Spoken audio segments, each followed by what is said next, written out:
So what I've got here today is the Netis 8-port 10100 megabit fast Ethernet switch. And we're going to unbox it, and the model is ST3108C. This is about $10 off of Amazon, which is a pretty good deal for a 100 megabit Ethernet switch. Of course, you could get gigabit switches, but I don't need gigabit capabilities for what I'm using this switch for.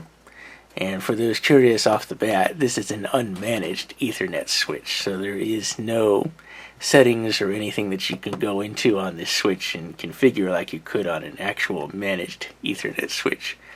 So this is basically plug and play for what you need. Just connect up your devices and it's ready to go. So, as you see from the package, it's not particularly big, but this was $10 from Amazon, and got it here the same day with a couple of other things through their $25 minimum for same-day shipping. So, it's a little quick start guide, and it says right there it's an unmanaged switch, like I said. So, not much to it. And then there's the actual switch. Very lightweight, all plastic. But there we have it. There's 8 100 megabit ports, and there's our little 5-volt input jack on the side. We do have some status LEDs here for power and link status of the ports when they're connected up. We do have little parts on the back here if you want to try to hang it up on a wall or attach it to something.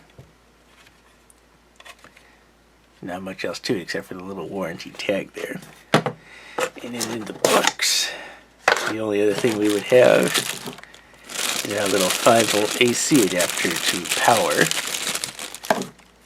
the Ethernet switch. What's our capacity on this? Let's see. I know it says it takes 600 mils on that, so this is probably 600 to 800 mils output on this little 5-volt adapter. But yeah, I'm going to be using this network switch with my older computers here to create a little wired network there for testing certain applications with networking for my other channel. But anyway, that's really all there is. Again, it's just a $10 unmanaged 8-port 100 megabit Ethernet switch, so we'll see how it works.